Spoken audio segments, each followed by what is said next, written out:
এখন এখন তো এটা বলা যাবে না, আগামী দুদিনে আপনি এটা জানতে পারবেন যে আসলে সর্বমোট কতজন খেলোয়াড়। ঠিক আছে, ইনশাল্লাহ আমি সংখ্যাটা তামিম ইকবাল আজকে কিছু দর্শকের সঙ্গে বসার কথা ছিল, যিনি র্যান্ডমলি বসার কথা, মানে সেই বসাটা হয়েছে কিনা?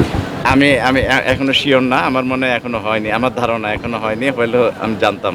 ঠিক আছে, উইকেট নিয়ে আপনি কমিটির চেয়ারম্যান হিসেবে বলতে ডেফিনেটলি অনেক সুন্দর উইকেট। ডেফিনেটলি আমাদের ছেলেরা যদি উইকেটে শুধু থাকতে পারে 50 ওভার, অনায়াসে জয়লাভ করবে। আর উইকেট থ্রো করে আসলে তো এটা কিছু করার নেই, তবে উইকেটে থাকতে পারলে এটা ইজি উইকেট, অনেক সুন্দর উইকেট। ভাই, টনি হ্যামিনকে নিয়ে আসলে বর্তমান বোর্ডের বিবেচনাটা কি, তার ফিউচারটা কি? একটা গুঞ্জন ছিল যে সে চলে যাচ্ছে, এটা কি ট্রু? আমি আমি অ্যাবসলিউটলি বলতে পারি যে ওকে যখন এর আগে যখন ওই বিগত বোর্ডের তারা যখন ওকে মানে বিদায় করে দিয়েছিল, তখন সর্বপ্রথম কিন্তু আমি তীব্র প্রতিবাদ জানিয়েছিলাম। আমি বলেছিলাম যে ওর মতো একটা অন্যদের সরে যে গেলেও কোনো আফসোস থাকতো না, কিন্তু তার মতো অভিজ্ঞ একজন কিউরেটর সরে যাওয়া মানে বাংলাদেশেরই ক্ষতি। তো আবার আলহামদুলিল্লাহ সে ফিরে এসে আমার ধারণা সে আরও অনেক দিন কাজ করবে বাংলাদেশের মাটিতে।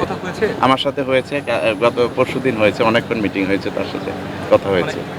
অনেক স্যাটিসফাইড সে, সাংঘাতিক, এখন অনেক আত্মবিশ্বাসী এবং কাজ করার ব্যাপারে আগ্রহী। বাবু ভাই, এবার আপনার ক্লাব নিয়ে বলেন, কেমন দল গড়ার ব্যাপারে আশাবাদী, এবং আগামীকাল তো দল বদল শুরু হচ্ছে, তারপরে কোন কোন প্লেয়াররা কমিটেড যে আসছেই? আমার ক্লাব তো ইন্দিরা রোড, তারপরে আমি এখন আমি আর কোনো ক্লাব না, সব ক্লাব আমাদের। আলহামদুলিল্লাহ প্রত্যেকটি ক্লাবকে আমি এতটুকু এনশিওর করেছি যে আমাদের এখানে আগে যেমন আম্পায়ারিং অনেক কিছু নিয়ে অনেক বিতর্ক ছিল, এই বিতর্কটার ফলে কিন্তু আমাদের দেশের ক্রিকেটই পিছিয়ে যাচ্ছিল। আমরা বলেছি যে 12টা টিমই আমাদের দেশের, সুতরাং 12টা টিম, 12 নম্বর টিম যদি 1 নম্বর টিমটাকে হারায় আমাদের কিছু আসে না, এটা আমরা আর এনকারেজ করব। এবং সেইভাবে আম্পায়ারদের নিয়েও আমি বসবো, তাদেরকেও বলবো যে তোমাদের কোনো টিম নাই, তোমরা এই দায়িত্বটা, এটা বিচারকের দায়িত্ব, এই বিচারকের দায়িত্বটা কিন্তু আল্লাহর তরফ থেকে আসে, তোমরা কোনো রকম অনিয়ম বা করবে না। অনেক সময় দেখা গেছে অতীতে যে অনিয়মের ফলে একটি ভালো খেলোয়াড় মানে বিদায় হয়ে গেছে, আর একটি খারাপ খেলোয়াড়কে প্রমোট করেছে, সে বেশি দিন টিকতে পারেনি, এরকম ঘটনাও ঘটেছে।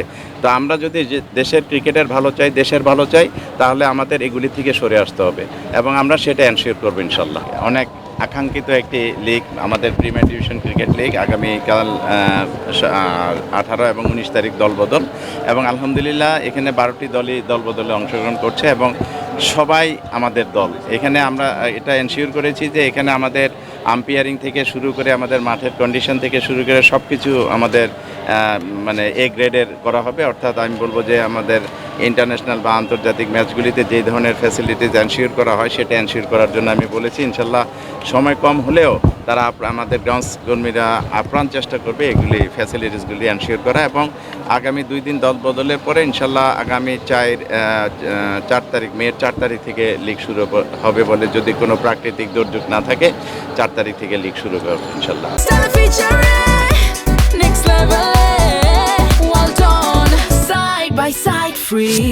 আমাদের একটি গ্রান্টস মানে এক্সপার্ট কমিটি কাজ করছে, যারা এটা শওকতুর রহমান চিনু আছেন এটার প্রধান, ওনার সাথে আমাদের কিউরেটররা দেখছেন প্রত্যেকটি গ্রাউন্ডসে, যাতে আমি বলেছি যে প্রথম শ্রেণীর ক্রিকেট খেলার জন্য যে সমস্ত ফ্যাসিলিটিসগুলি দরকার সেগুলি এনশিওর করার জন্য আমি বলেছি, এবং একটি চেকলিস্ট করছি যেখানে যেই গ্রাউন্ডে যে ইকুইপমেন্ট আছে বা যে ইকুইপমেন্ট দরকার সবগুলি এনশিওর করার জন্য বলেছি। আর ক্লাবগুলির একটি দাবি ছিল যে বিভিন্ন মানে অনেক জায়গায় অনেক মাঠে লাঞ্চের ব্যবস্থা এটা করাটা দুরূহ ব্যাপার হয়ে যায়, সেই ক্ষেত্রে আমরা বিসিবির পক্ষ থেকে আমরা বলেছি যে লাঞ্চের ব্যবস্থা আমরা করে দিব ইনশাল্লাহ। এটাতে তারা অত্যন্ত আনন্দিত।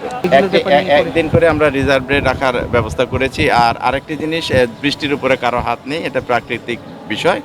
আর অ্যাম্বুলেন্স বা অসুস্থ এটাও মানে হঠাৎ করে হতে পারে, সেটার ব্যাপারে আমরা যেটা করেছি যে এখানে অ্যাম্বুলেন্স থেকে শুরু করে একটি মেডিকেল টিম রাখার জন্য আমরা চেষ্টা করবেন প্রত্যেকটি গ্রাউন্ডে, যাতে কোনো রকম দুর্ঘটনা কোনো সংখ্যা নেই। কারণ লুৎফর রহমান বাদল খেলা দেখছে এখন, এখানে স্টেডিয়ামই আছে, এবং উনি মানে খুব ভালো টিম করার জন্য প্ল্যান করেছে অলরেডি, সে অনেক খেলোয়াড়দের সাথে কথাও বলেছে।